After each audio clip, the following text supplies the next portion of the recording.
Så, hej och välkomna till vår första manifesttalk denna 2021 manifestveckan som vi precis inleder. Jag heter Eva Karman Reinhold och jag är ordförande i SOM, Svenska oberoende musikproducenter. Vi arrangerar manifest och vi är också independent-organisationen som jag hoppas ni är med i eller nyfikna på, för Sverige.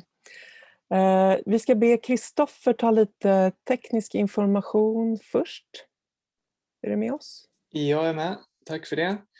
Ja, jag tänkte bara kort säga, vi sänder det här via Zoom webinar, vilket innebär att man bara ser panelisterna. Och om ni har frågor så använd den här symbolen som heter Q&A. Där kan man dels skriva in frågor och sen kan man rösta upp frågor som man tycker är intressanta som någon annan har ställt.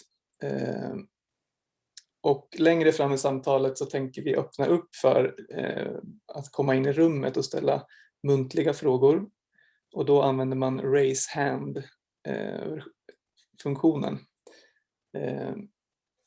Då är det ju också att tänka på att vi spelar in alla manifesttalks och kommer att använda materialet senare. Så att om man kommer in i rummet så godtar man också att man syns i bild. Det var det. Yeah. Okay, let me switch to English if that works for me today, and give a warm welcome to the Queen of Impala, Helen Smith, and the King of Cooking Vinyl, and also board member of Impala board, Martin Goldschmidt. Welcome both, and thank you for being here today. Well, thank you for having us. Yeah. Hi, everybody. Hi. So Impala, we're celebrating 20 years. Congratulations. How do we do that, Helen? Okay, so yeah, it's been a very interesting, quick 20 years. And as part of the celebrations, we've got a series of podcasts. We've got some initiatives going on with playlists and things to know about the independent sector that are coming out every other week. So if anybody wants to know what's going on, then they can look on our website, which is impalamusic.org, and they can click on the Impala 20 blog page there and they can see what's going on. Yeah. So I think from our perspective, it's a really significant year in so many ways. Mm. So Impala, being the European independent organization for independent companies, let me ask you both, what do you think is the big difference in the environment around us from 2001 when Impala was founded to today, from an independent labor perspective? Martin, are you going to give the label perspective and then I'll give the Impala one? Well, 2001, we were just realizing there was one word that everyone in the record industry was saying, and it was piracy. And, the whole thing with MP3s and Napster hit in 99, but the real impact was around 2001, 2002. I remember as an indie going on to, someone told me about Napster and how there was all my stuff on it and how outrageous it was, and they were bootlegging me. And I remember going on to Napster for the first time, and actually I couldn't find any of my stuff, and I realized that the only thing worse than being bootlegged was not being bootlegged. Nobody cared. And that really drove home a bit of the difference between indies and majors, because the majors are all about controlling the market and piracy. Indies are all about market access and getting into the market and creating demand. And, for most of my artists, they dream of being bootlegged because it means they're successful. I think that was then. Now everything's on, and nobody ever thought of streaming in those days as a reality. We were totally focused on physical sales, which really in practice meant selling to a very small number of countries, like 12 countries were significant physical sales, and selling to the richest 5% of the population in 12 countries. That's what the music business was. So really, record companies were selling to a very, very small and monetizing a very, very small population of the world. Nowadays, with streaming, we actually have a direct relationship with most of the world. You know, it's phenomenal how it's all changed, and we are actually doing our job of taking artist music and monetizing it worldwide. So, I mean, it's a completely different world.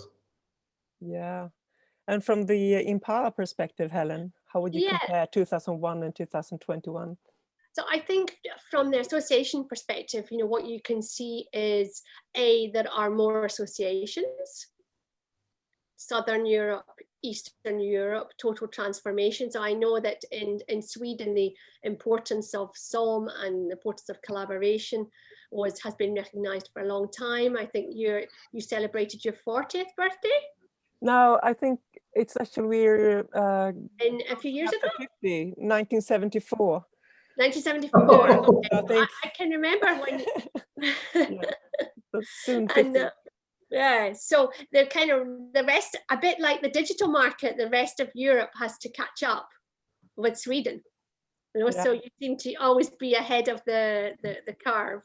Well, we were also sort of involved there around the piracy thing. A bunch of Swedes were, so we're good at many things. But sorry for interrupting. Yeah. And Spotify, hey. Yeah, that too. Yeah. So and then I think what everyone can see is like this evolution of collective intelligence. So Impala and at national level, you can put 2 and 2 together, and you don't just get 4, you get 6 and 8 and 10. So you really compound the benefits of working together, and the collective intelligence that comes out of that collaboration, I think, is really interesting. And the year 2020 was really significant in that, certainly at Impala level, with all the work that was going on and is still going on with COVID, with diversity inclusion, all the climate work that we're going to discuss at the board, the next board of the first week of March. It's really quite significant stuff about the development of the sector, and how I think we see the independents as leaders, as innovators, and not just when it comes to music, but about taking responsibility for how we as a sector want to evolve. I think that's a very inspiring and refreshing point of view that I also feel because I'm still quite new on the Impala board, but I really, really enjoy it. Also learning from the rest of the world, and also that is the Impala perspective that you just described is refreshing, because in media it's very often the music industry is described as the big companies and then nothing. But as we all know, a lot of the new and interesting music comes from a lot of small and medium-sized entrepreneurs around the world. But in the Impala's important lobby work that, amongst other things, have given us the copyright directive in place. How do you work against, on the EU level to achieve those kind of changes?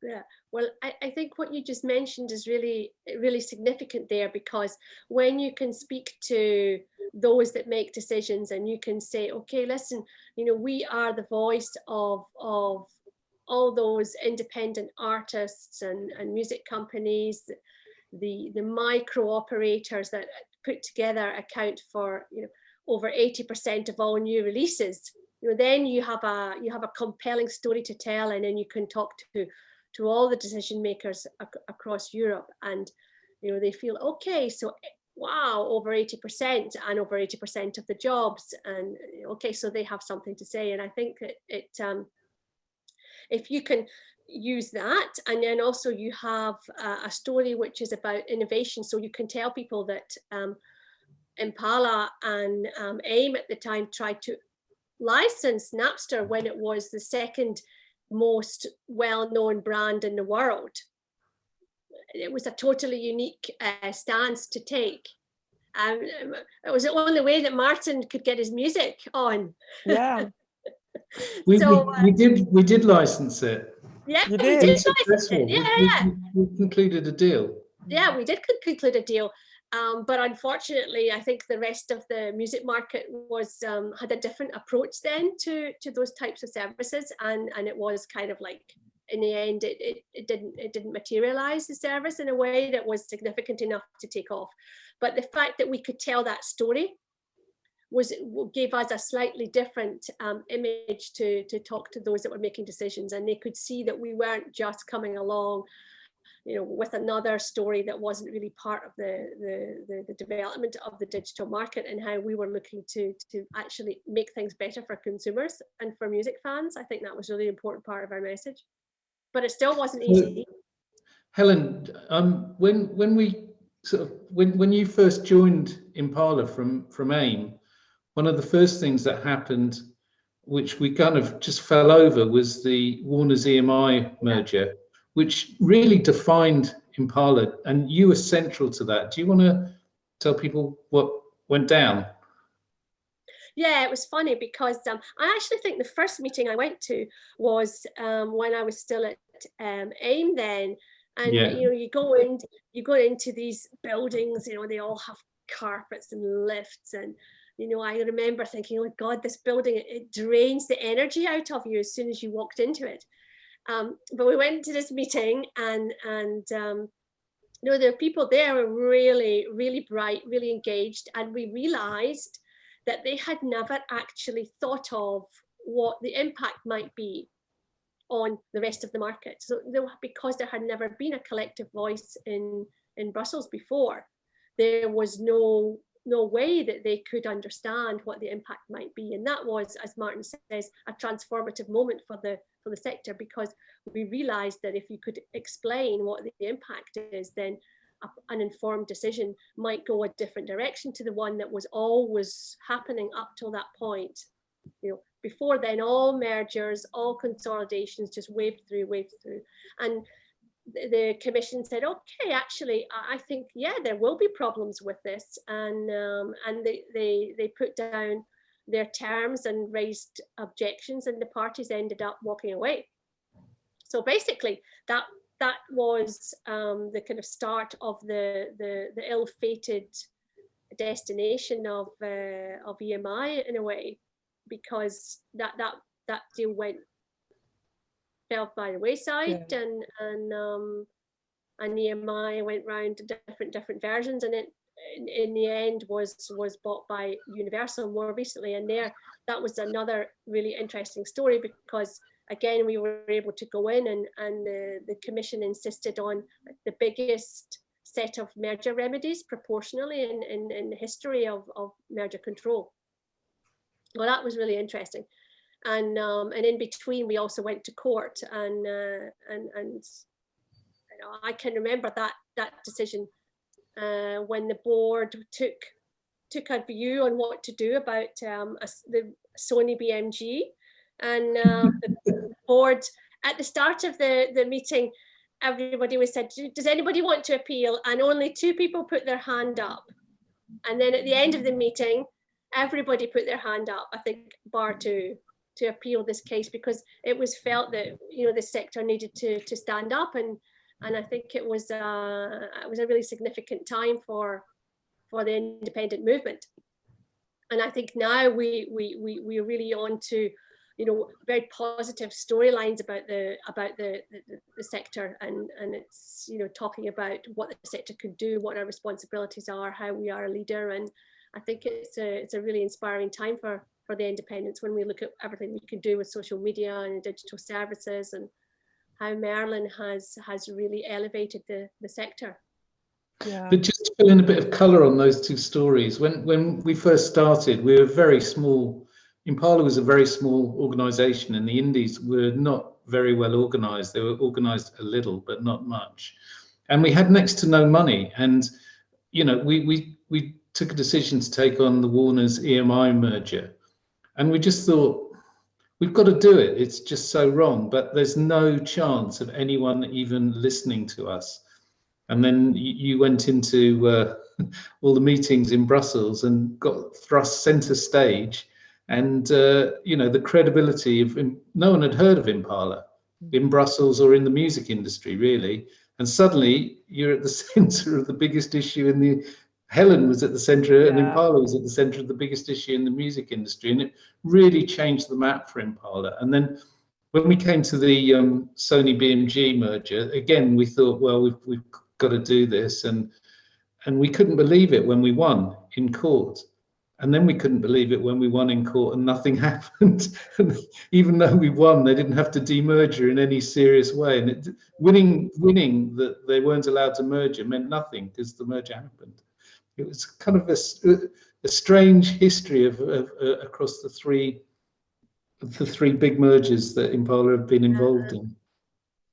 But they've had a massive impact at Brussels, and they've gone from, you know, nothing in the industry and at Brussels to a voice that's really listened to and punches, thanks to Helen and the whole team, but especially Helen, really punches above its weight and is very respected now in Brussels in a way that the music industry is rarely respected.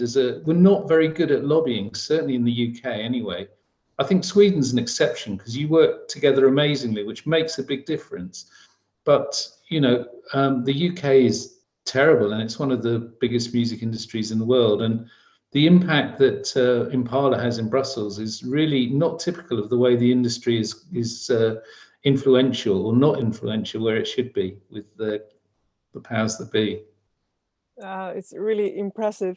But I also think, as you mentioned, I'm not sure that sometimes we are good at lobbying in Sweden, but I think we can always be better. And I also think that the importance of like trade associations like AIMI in the UK or SOM in Sweden and around Europe, that we do become better at lobbying towards our Swedish politicians in order, and also communicating results and you know, in general with Impala, so that you are sort of so that the communication flow is working as great as it does now. I think that it's a crucial thing for everybody to get more. Yeah, to keep the how to say, the pathos or the ethos in speaking to the politicians, that you are. It's not only Impala who you raised a question on the EU level, and with the help from Impala office, we are more prepared as a small office in SOM to also translate and write the important letters to our politicians in order to put things forward, as we hope the copyright directive will be moving forward too. But speaking of the copyright directive, when it's in place, is it in place or is it not? Because I mean, in Sweden, it's like it's on hold. They're waiting for the comments from the parliament and stuff. Yeah. But I heard some worrying news from Germany that might sort of emphasize the importance of us speaking to our politicians in Sweden too, right?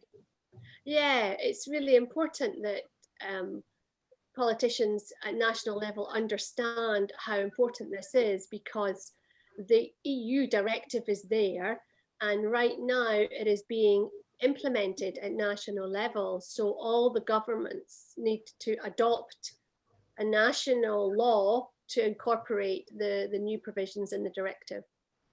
So it's really important that there is a reminder of what the directive was about, why it's important, what it means for Swedish songwriters, for labels, artists, and why it's really important for Sweden to take a stance. And it's really important to just take the directive, basically copy it, and stick it into your national legislation. It's that simple. And what's happening in Germany is a really good example of what not to do, because they're changing things. And the whole point about a directive at European level is that it harmonizes. Yeah, to have the same legislation. Easier for music fans. It makes it easier for copyright owners to operate in a single digital market. And this is why it's really important for all countries to try and stick to the original text. The German example is really bad.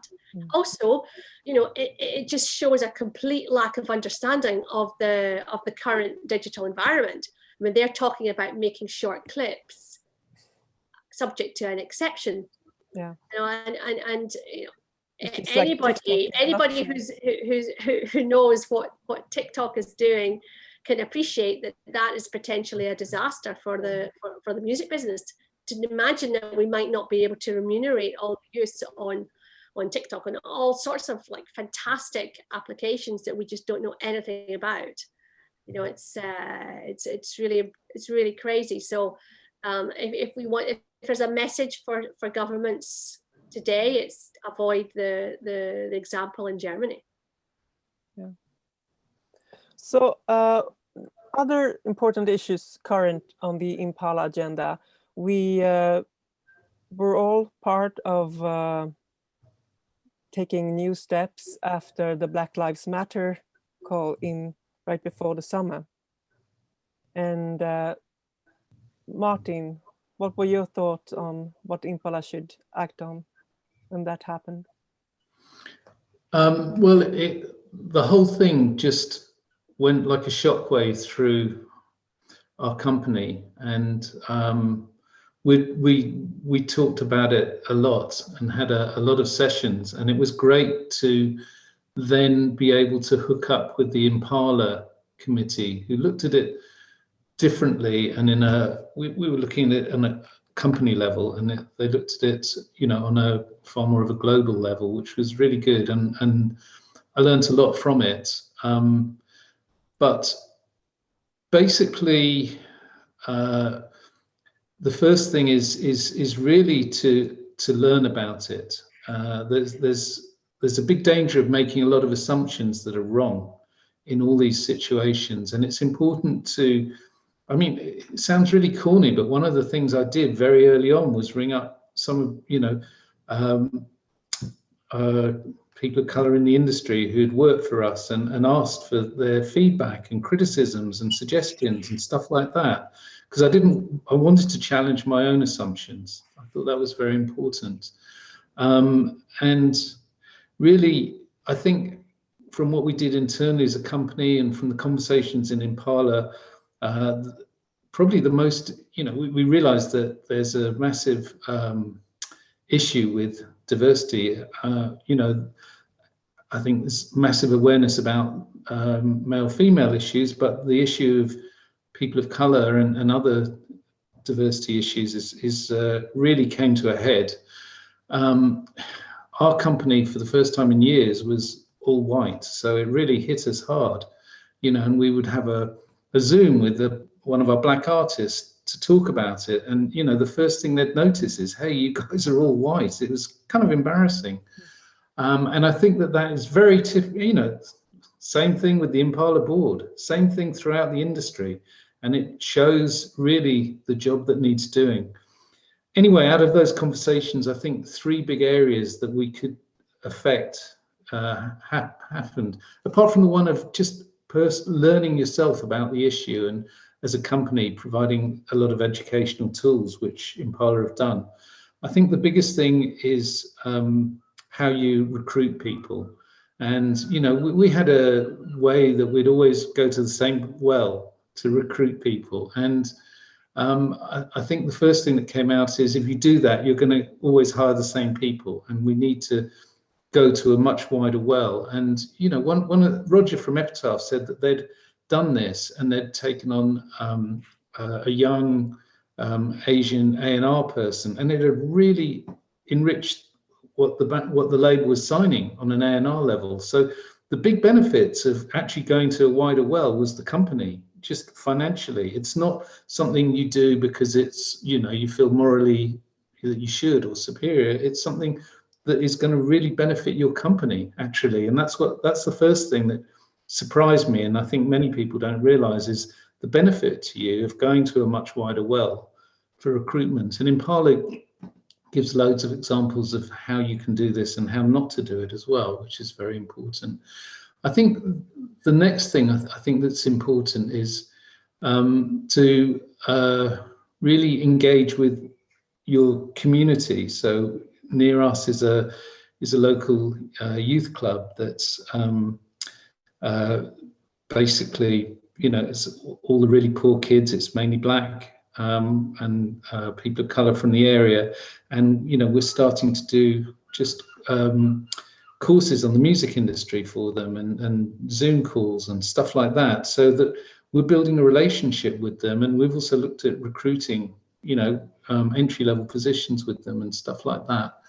And then I think the third thing is you have to look at the music you're involved in. So, you know, I've mentioned A&R, but, you know, we've had loads of things where you get a short list of, you know, music for a prize. There's no black music on it. There's no people, you know, it's just, you know, I mean, indie is seen as white, you know, white musicians, I mean, by definition, with playing guitars, whereas it's not, as opposed to music on independent labels. Just as a genre, it's defined like that. I think that it's really important that we look at real diversity in terms of music as well.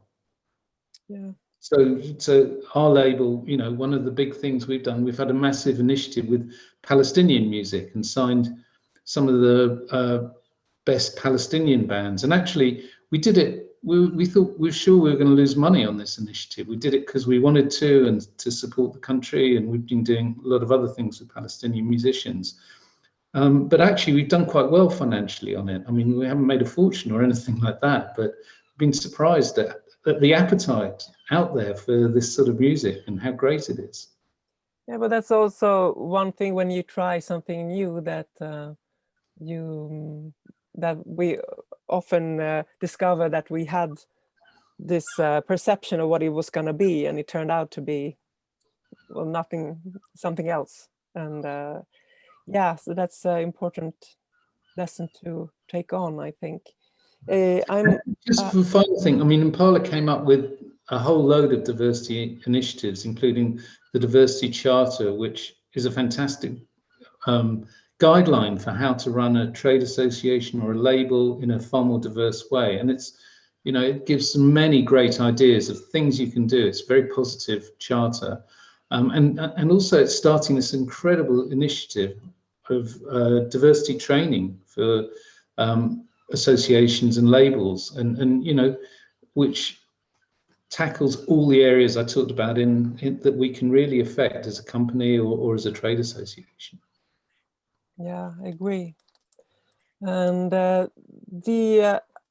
another area that Impala also is doing, taking new steps into, is for the environmental issues, right? Where Horst is, we're going to start that this year, I think, to be more smarter and careful of the environment in our businesses and strategies. Yeah, that's going to be, actually, we're going to discuss that at the next board meeting, the first week of March. And what we did in 2019 was we recognized that there is a climate emergency, and we need to be active. And it's really quite an interesting, it's an interesting story, because, you know, through this we were able to meet one of the vice presidents of the commission, because those who are working in you know, the European Green Deal that we've all talked about, and trying to work out how they can persuade Europeans to move fast, and how they can secure a just transition across the whole of Europe, so that, you know, countries that are really heavily reliant on fossil fuels can also catch up. And, you know, for those who make decisions, it's really interesting for them to work out how music can be a vector for social change. And this is, this was something that was really interesting, and that's something we continue. And then alongside that, we're also looking at what tools we can make available to the whole sector to start monitoring how much carbon they're responsible for.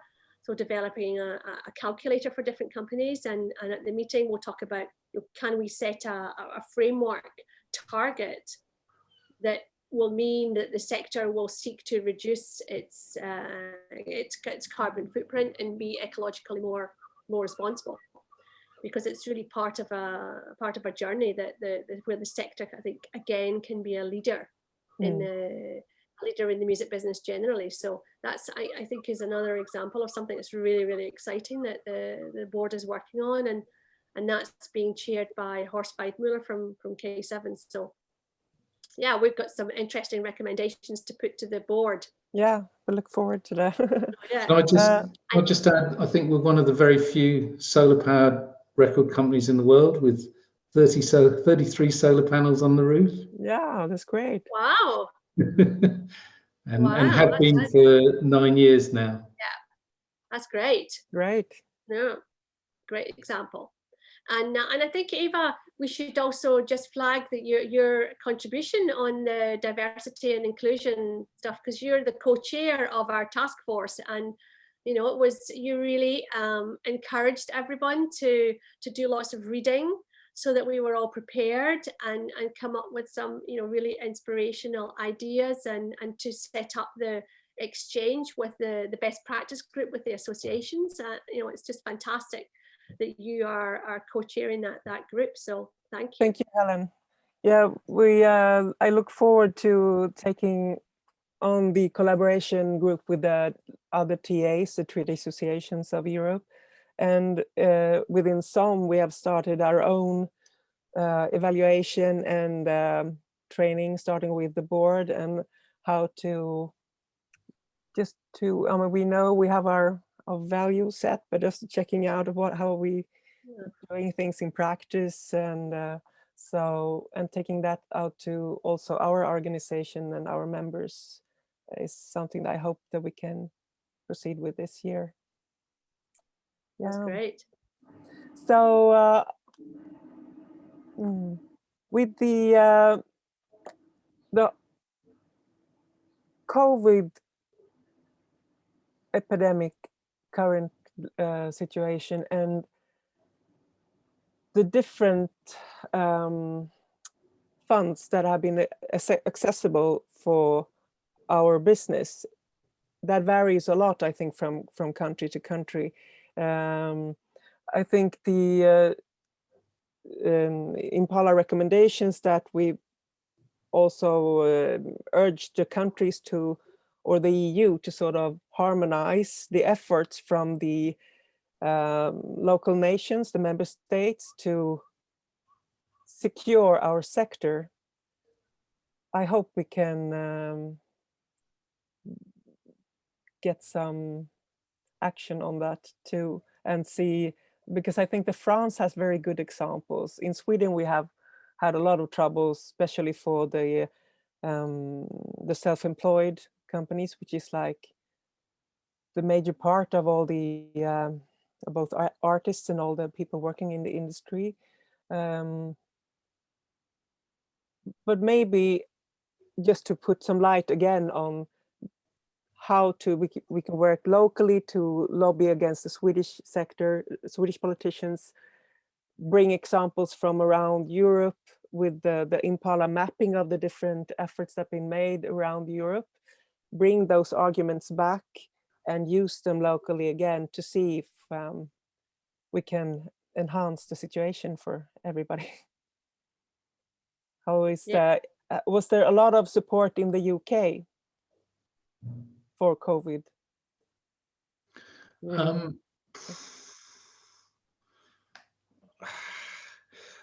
I mean, I feel very lucky because I'm at a record company. I've got so many, friends who are artists, who are festival promoters, who are booking agents, who are just going crazy, on so many levels.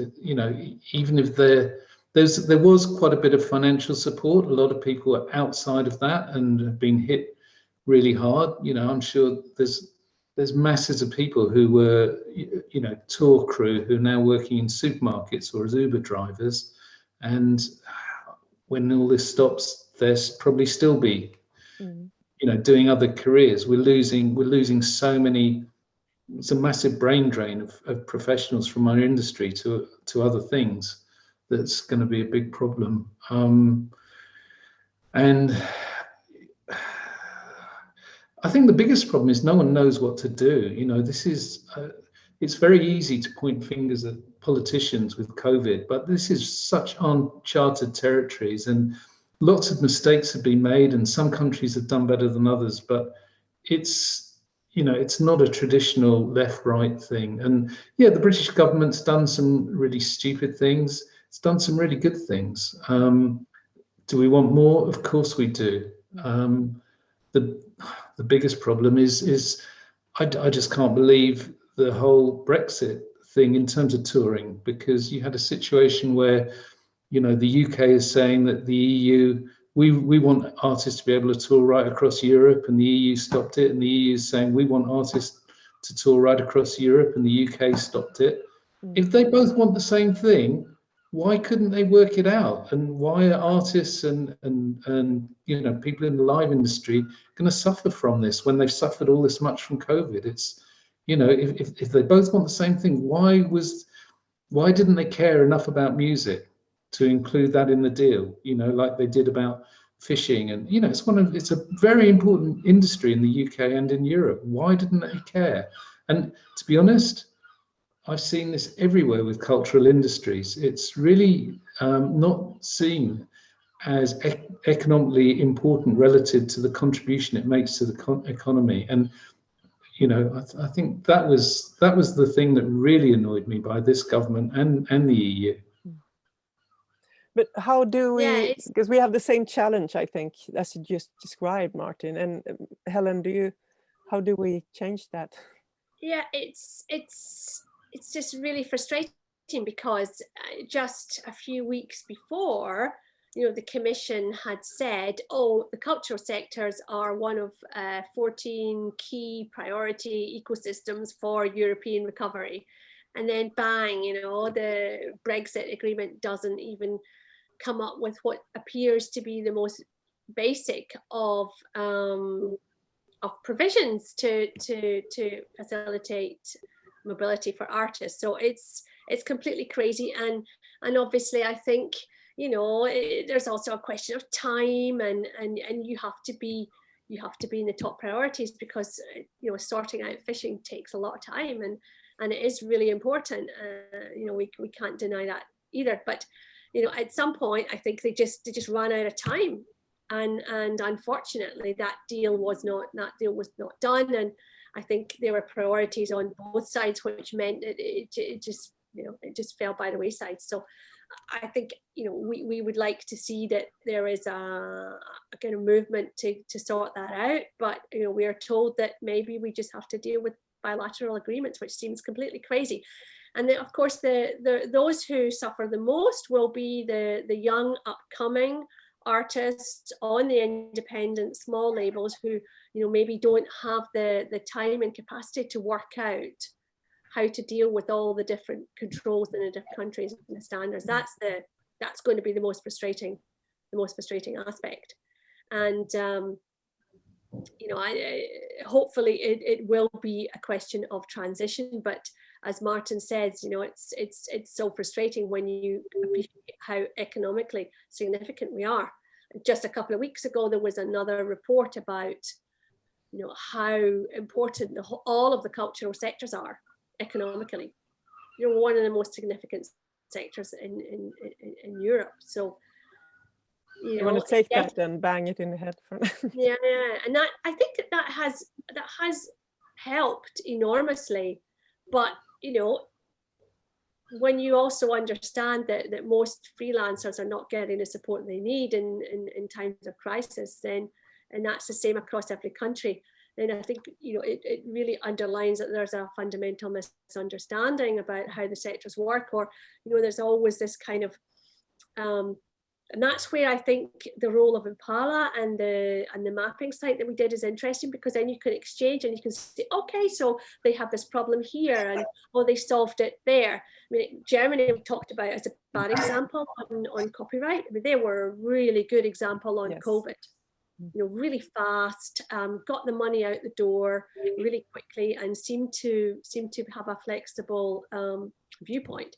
Well organized, I think, also within the country, the different organizations. Yeah, but I think it's also gather up. Yeah, I kind of got the impression that it was also maybe just an attitude difference. As well. They kind of mobilized really fast and made this a priority. Yeah, do we have any of the attendees that might want to ask some questions to Helen or Martin? No? Perfect. Because you're so Oh, crystal. we've done it. Just done. So Martin, what's how do you plan your 2021, 2022 for your label, given the circumstances? What changes have you made due to COVID? And the biggest, there's lots. I mean, the biggest issue is how we communicate together as a team. And, you know, we've had to work from home. And the first thing we learned is that we don't need to stand over everyone in the team with a whip to make sure that they're at their desk working. Actually, people, I think, are working harder now than they were when they were in the office, partly because there's nothing else to do in lockdown Britain, but I think also because they're great, you know, and we have a really great team. So I think that our view of the necessity of an office is really changing, and we're not seeing it as something that people are going to have to come to 5 days a week in future. I think we're going to see it as a way to bring people together, you know, 2 or 3 days a week, so that there can be really good communication flow, because there's nothing better than being one-to-one and mixing and bonding and all of, you know, sharing ideas in a way that you can do much better in person than over Zoom. So I think for now, the main reason we see for an office will be for communication. But I think the first thing we've had to learn is how to communicate differently. And so we brought in regular appraisals, so we can just check in and see if people have got technology problems, mental health issues, which some have, or, you know, any issues, or just general stuff that you deal with in appraisals. So we've been doing those quarterly and giving them a lot more priority.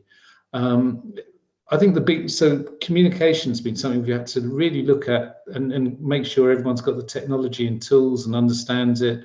And also, people aren't too isolated. You know, we try to make sure everyone just gets talked to a bit each week about stuff, and there's mixing and, you know, company Zooms and stuff like that. The next big one is actually, what do we do? What should the office look like in 2022? That's a really big question. And, you know, we've had talks from Spotify that you can, you know, they're going to adopt a work from anywhere policy and have offices that facilitate that. And that's something we're starting to think about. I mean, they've got a lot more resources than us, so we're going to steal their ideas rather than probably be the main innovators. But I think that's really important. So I think communication, far more trust and respect for our employees, and the role of the office is big. I mean, we're so lucky to be in the streaming business rather than in the concert business, you know. And I think a lot of smaller labels are in both, and it must be hitting them very hard. They must, you know, our principal thing is recorded music, but smaller labels tend to be doing everything, and concerts and working much closer with artists is a really important income stream. So yeah, it must be very hard. So Helen, thank you, Martin. There's a lot of good points there. And Helen, do you want to give some final words before we I think, call it a day. Yeah, thanks. I think that, as Martin was saying, that there is so much that the crisis has brought in a way. Obviously, we would prefer not to be in a crisis, but certainly it's transformative in terms of the way we all work.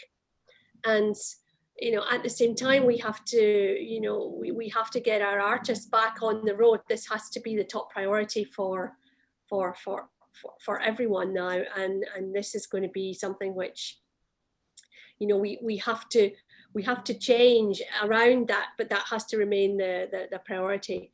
And I think that continuing to exchange and making sure that everyone in the community realizes that they can be listened to, and they can play a fundamental role. And that, I think, is a kind of real leitmotif for Impala. We're such a bottom-up organization, and it's really important for us to hear from all the SOM members, all the A members, about what's really going on, and to make sure that all those elements are really taken into account in the collaboration work at European level, because otherwise we don't really do our job. Our job is really to work on behalf of our members and our labels and artists to make sure that we can make a difference. And it sounds corny, but we all, one of our motives is all artists are born equal, and it's our job to make sure that means something. And we can see it time and time again, whether it's COVID or whether it's Brexit or digital or diversity and inclusion, environmental issues. It's more important today than ever before that we remember that as our inspiration. Yeah, thank you. Very good point. We got one question here. If any of you would like to share thoughts on how the live scene will turn out post-COVID, or it's difficult, of course. I don't. First of all, nobody knows. In New Zealand, they're having 5,000 capacity concerts without any social distancing or masks. I don't even know I don't think anyone knows what post-COVID means. Are we going to be? Will there be new strains? Will it go away? Will we eradicate it like we have various other diseases? I think it's far too early to say. There's massive support to get the live industry going again, but as governments have seen, if you do measures too early, it rebounds, and nobody knows the course of this pandemic at this point in time. So I can't make any predictions. And when I say I can't make any predictions, I'm talking to Glastonbury and Reading and top booking agents all the time. They don't know. They don't know the course of the pandemic.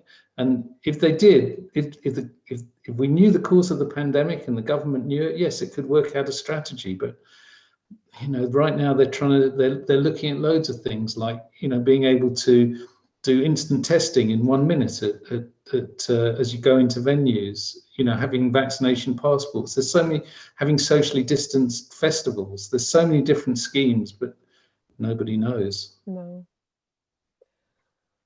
But I mean, the interesting thing is that the UK is reckoned they'll have herd immunity by October, and Europe by the end of the year. So there is a good chance that once that happens, there's touring, in the UK this year and in Europe next year, when there is herd immunity and the vaccine program's rolled out enough. So that's really optimistic. And yeah, and if you're in New Zealand, you're doing great. Yeah. Yeah, Well, and I think also if we do that, we just also need to remember that all the developments around live streaming are really significant, and that's also I think another way of getting your tour out to far more people than it was ever possible to before. So if we can move ahead, but also remember that and bring some of the COVID world into the post-COVID world, I think it'll make a big difference. Oh, that was some great final words from you, Helen, and I think that will be the final words of this panel. I want to say a big thanks to Martin Goldsmith from Cooking Vinyl and the Impala board, and the Queen of Impala, Helen Smith. thank you so much for joining, and thank you all the attendees for joining us at the first Manifest Talks of 2021. See you later. Bye. Bye. Thank you. Bye bye.